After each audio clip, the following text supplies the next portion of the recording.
Hello, folks. As promised, I told you I would make you a video on the current event speech. And so before I actually do the speech, I wanted to kind of give you an outline of really what we would be looking for in this type of presentation, if you will. So I made a small PowerPoint, and you will have access to this as well. So I'm going to share my screen real quick and bring it up for you at this point. Now, the current event speech is something that is relatively new. We've decided to work on that over the last, maybe 6, 8 months, that kind of thing. And what we mean by a current event is something that's within 2 months of you delivering the actual speech.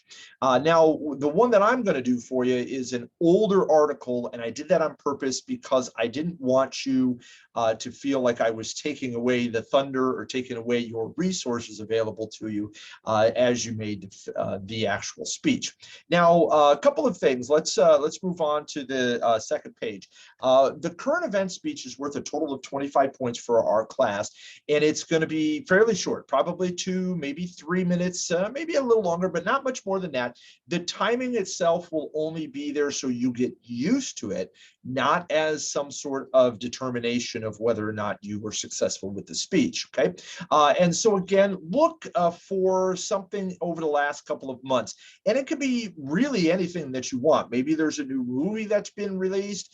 Perhaps it's about a sporting event that you witnessed or something like that. It doesn't matter as long as it's something that's relatively current, what is happening around the world. Now, here is the items that I am going to be grading you on. Okay.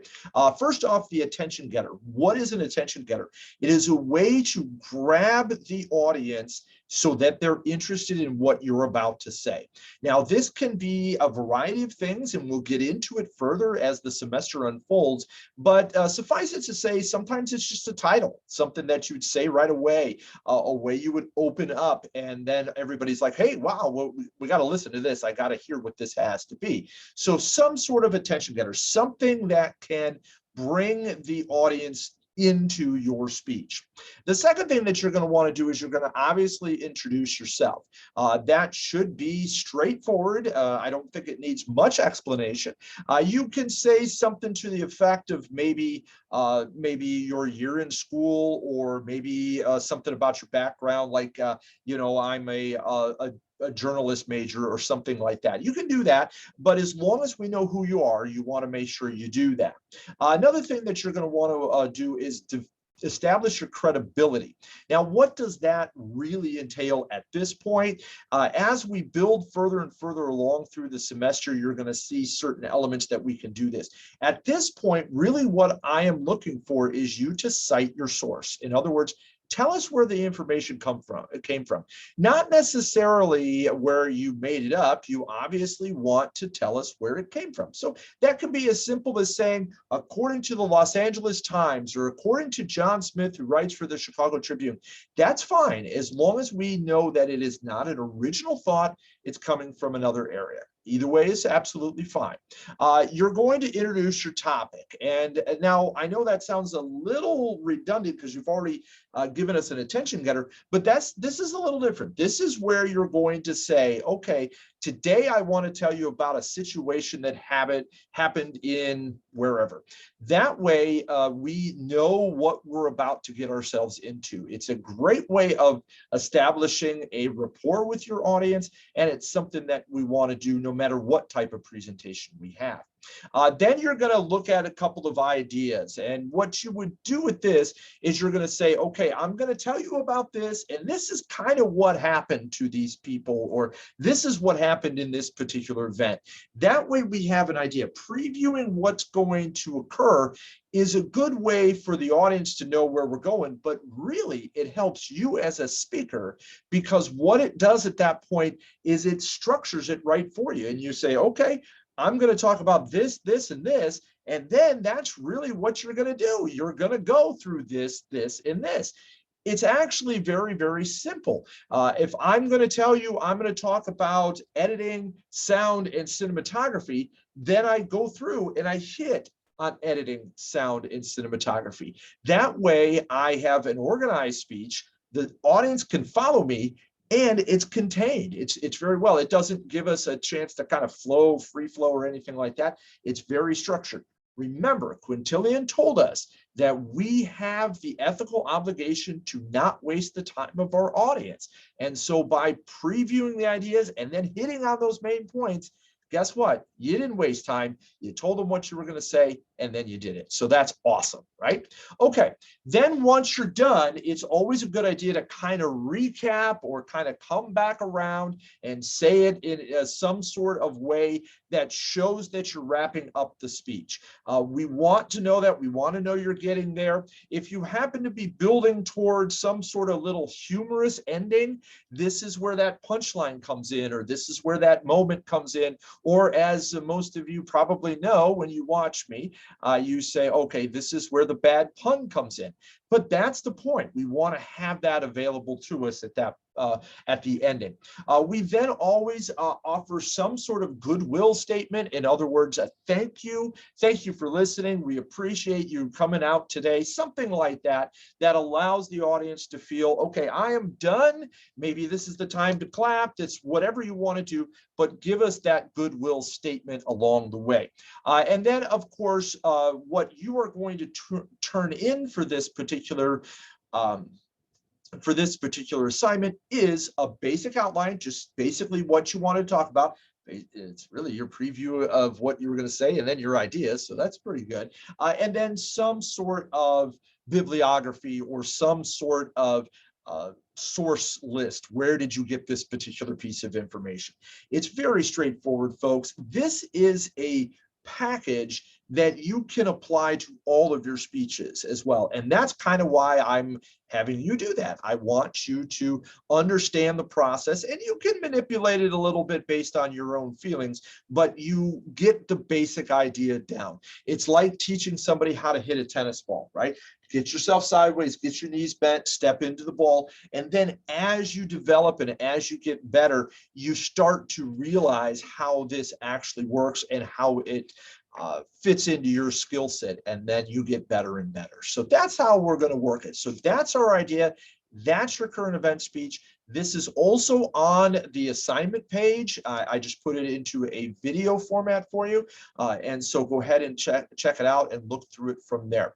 So at this point, I'm going to stop sharing, and I'm just going to smile at the camera, if you will, as most of us kind of do, right?